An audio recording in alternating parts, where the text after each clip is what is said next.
Hi friends, welcome to SP info. ఈరోజు మనం మాట్లాడుకుపోయే అంశం చాలా కీలకమైనది. మన జీవితాన్ని నేరుగా ప్రభావితం చేసే అంశం. మనకు వచ్చే ప్రభుత్వ పథకాలు, మన గ్రామానికి వచ్చే నిధులు, మన నియోజకవర్గానికి ఉండే ప్రాధాన్యత, మన భవిష్యత్తు అవసరాల అంచనా, ఇవన్నీ ఆధారపడి ఉండే ఒకే ఒక ప్రక్రియ, అదే జనగణన. మన భారతదేశంలో జనగణను సెన్సస్ అని, వాడుక భాషలో జనాభా లెక్కలని కూడా పిలుస్తుంటాం. ఈ వీడియోలో భారతదేశంలో జనగణన ఎప్పుడు మొదలయ్యింది, ఎందుకు మొదలయ్యింది, 1872 జనగణన ఎందుకు ప్రత్యేకం, 1881 జనగణన ఎందుకు చారిత్రక మలుపు, స్వతంత్ర భారతదేశంలో జనగణన పాత్ర ఏమిటి, సెన్సస్ యాక్ట్ 1948 ఏం చెప్తుంది, సెన్సస్ 2026లో ఏం అడుగుతారు, డిజిటల్ జనగణన అంటే ఏమిటి, కులగణన ఎందుకు అంత ముఖ్యమైనది అన్న విషయాలన్నీ కూడా ఈ వీడియోలో మనం మాట్లాడుకుందాం. ఈ వీడియోను చివరి వరకు చూడండి, ఎక్కడ స్కిప్ చేయొద్దు. మా వీడియోని లైక్ చేయండి, షేర్ చేయండి, మా ఛానల్ని సబ్స్క్రైబ్ చేయండి. Hi friends, welcome to SP info channel. ముందుగా మనం అసలు ఈ జనగణన అనేది ఎందుకు అవసరమైంది, దీనివల్ల ఉపయోగం ఏంటి అనే దాని గురించి మనం మాట్లాడుకుందాం. ప్రభుత్వానికి ప్రజల అవసరాలు ఎలా తెలుస్తాయి, ఎన్ని పాఠశాలలు కావాలి, ఎన్ని ఆసుపత్రులు కావాలి, ఎంత బడ్జెట్ కేటాయించాలి, ఎన్ని రోడ్లు వేయాలి, ఎన్ని ఉద్యోగాలు సృష్టించాలి, ఈ అన్ని ప్రశ్నలకు సమాధానం ఇచ్చేది జనగణన.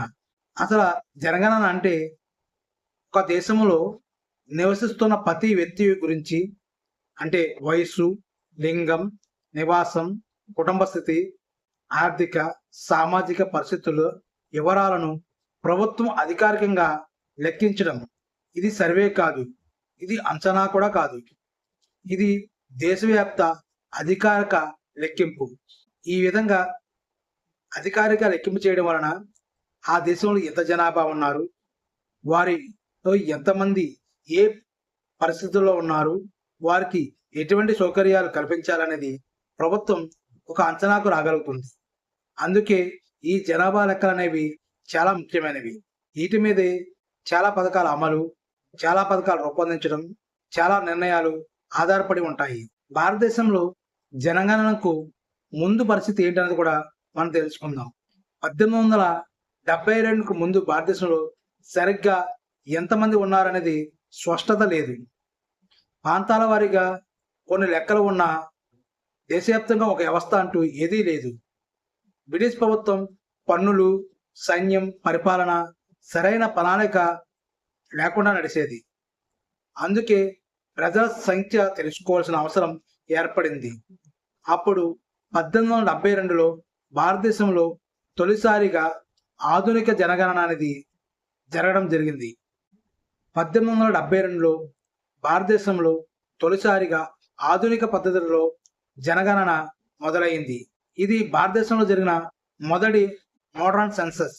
కానీ ఇక్కడ ఒక విషయం గుర్తుంచుకోవాలి, ఇది ఒకే రోజున జరిగిన జనగణన కాదు. వేరు ప్రాంతాల్లో వేరు సమయాల్లో లెక్కలు తీసుకున్నారు. అందుకే దీనిని నాన్ సింక్రోనస్ సెన్సస్ అని అంటారు. నాన్ సింక్రోనస్ సెన్సస్ అంటే ఏమిటంటే ఒక తేదీ అంటూ ఉండదు, ఒక సమయం అంటూ ఉండదు. ఉదాహరణకు ఒక ప్రాంతంలో జనవరిలో, ఒక ప్రాంతంలో మార్చిలో, ఒక ప్రాంతంలో జూన్లో ఇలా లెక్కలు తీసుకుంటే దానిని నాన్ సింక్రోనస్ సెన్సస్ అంటారు. ఇది పూర్తిగా శాస్త్రీయ పద్ధతి కాదు.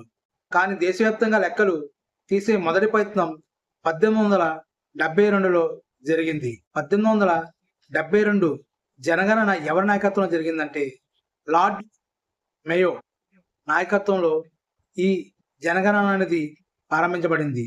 అతడు అప్పటి బ్రిటిష్ ఇండియన్ వైస్రాయిగా పనిచేస్తున్నారు. ఆయన హయాంలో మొదటిసారిగా ప్రజల సంఖ్యను అధికారికంగా లెక్కించే ప్రయత్నం జరిగింది. ఇది చాలా ముఖ్యమైన ప్రయత్నంగా మనం చెప్పవచ్చు. కానీ ఈ 1872 జనగణనలో కొన్ని లోపాలు కూడా గుర్తించడం జరిగింది. ఈ జనగణన అనేది ఒకే రోజున జరగలేదు. డేటా ఏకరూపంగా లేదు. కొన్ని ప్రాంతాల్లో సమాచారం అసంపూర్తిగా, కొన్ని ప్రాంతాల్లో లెక్కలు తప్పుగా ఉన్నాయి. ఈ లోపాలని భవిష్యత్తులో జనగణనకు మార్గదర్శకాలు అయ్యాయి. 1881లో భారతదేశ చరిత్రలో కీలక మలుపు తిప్పింది. ఎందుకంటే 1872 అనుభవాల ఆధారంగా బ్రిటిష్ ప్రభుత్వం ఒక నిర్ణయం తీసుకుంది. దేశవ్యాప్తంగా ఒకే రోజున ఒకే విధానంతో జనగణన నిర్వహించాలని అనుకుంది. అలా 1881 ఫిబ్రవరి 17న భారతదేశంలో తొలి సింక్రోనస్ సెన్సస్ అనేది జరిగింది. ఈ సింక్రోనస్ సెన్సస్ అంటే దేశమంతా ఒకే తేదీ ఒకే సమయంలో జనగణన. ఇది సరైన గణాంకాలకు శాస్త్రీయ ఆధారం. ఈ జనగణన WC ప్లోడ్రాన్ నాయకత్వంలో జరిగింది. ఇక్కడి నుంచే ప్రతి 10 సంవత్సరాలకు ఒకసారి జనగణన అనే సంప్రదాయం ఏర్పడింది. 1872 జనగణనకు 1881 జనగణనకు చాలా తేడాలున్నాయి. 1872 అనేది ఒక ప్రయోగం, ఒక ఆలోచన, ఒక ప్రారంభం.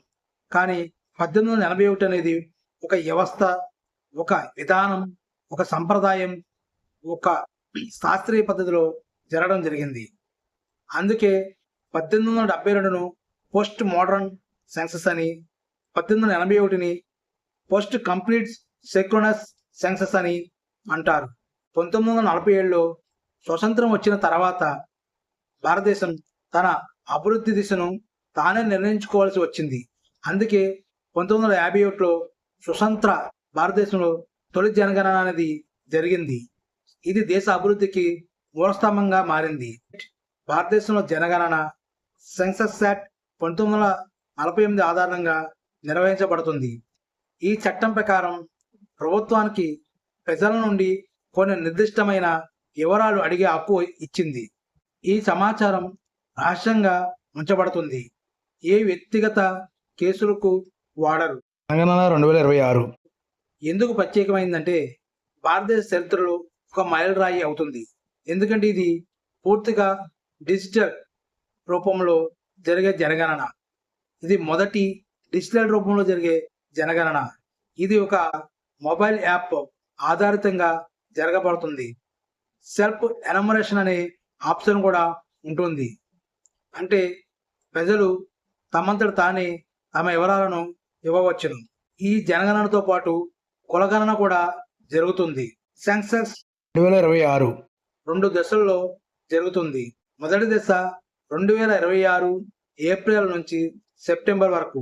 దీనిలో గృహాల లిఫ్టింగ్, హౌసింగ్ సెన్సస్ తీసుకుంటారు. రెండో దశ 2027 ఫిబ్రవరి నుంచి మార్చి వరకు జరుగుతుంది. ఇక్కడ జనాభా లెక్కింపు అనేది జరగడం జరుగుతుంది. సెన్సస్ 2026లో అడిగే కొన్ని వివరాల గురించి మనం తెలుసుకుందాం. ఇంటికి సంబంధించిన వివరాలు అడుగుతారు. అంటే నేల, గోడ, పైకప్పు మెటీరియల్ ఏమిటనేది, అలాగే నీటి వనరుల గురించి, విద్యుత్ గురించి, మరుగుదొడ్డు గురించి, వంట ఇంధనం గురించి, డిజిటల్ యాక్సెస్ గురించి, ఇంటర్నెట్ గురించి, స్మార్ట్ ఫోన్ గురించి, వాహనాలు, కుటుంబ సభ్యుల సంఖ్య, అలాగే SC ST ఇతర వర్గాల సమాచారం, ఇవన్నీ కూడా ఈ జనగణనలో అడుగుతారు. కానీ ఈ వివరాలన్నీ కేవలం అభివృద్ధి కోసం మాత్రమే ఉపయోగిస్తారు. జనగణన ఎందుకు ఇంత అవసరం అంటే, జనగణన లేకపోతే సర్కార్ అనేది కళ్ళు మూసుకుని పాలన చేసినట్టే. బడ్జెట్ కేటాయింపులు తప్పవుతాయి, పథకాలు సరైన వారికి చేరవు, అభివృద్ధి అసమానంగా జరుగుతుంది, సామాజిక న్యాయం దూరం అవుతుంది. అందుకే జనగణన అనేది చాలా ముఖ్యము. ప్రజాస్వామ్యానికి ప్రాణం లాంటిది అని కూడా చెప్పవచ్చు. మనం ఒక వాక్యంలో చెప్పాలంటే జనగణన అనేది దేశ భవిష్యత్తుకు బ్లూ ప్రింట్ లాంటిది. క్లుప్తంగా మనం ఈ జనగణన గురించి చెప్పుకోవాలంటే, దేశంలో మొదటిసారిగా 1872లో ఒక ఆలోచనతో, ఒక ప్రయోగంగా జనగణన ప్రారంభమైంది. 1881లో ఒక వ్యవస్థ రూపంగా శాస్త్రీయంగా జనగణన అనేది ప్రారంభించబడింది. స్వతంత్రం వచ్చిన తర్వాత 1951లో జనగణన మొదటగా చేయడం జరిగింది. డిజిటల్ జనగణన అనేది 2026లో చేయబోతున్నారు. ఇది భవిష్యత్తు అవసరాలను గుర్తించడానికి ఎంతో ఉపయోగపడేది. ఈ వీడియో మీకు నచ్చినట్లయితే లైక్ చేయండి, షేర్ చేయండి. ఇటువంటి సమాచారం కోసం మా ఛానల్ను సబ్స్క్రైబ్ చేయండి. Thank you friends.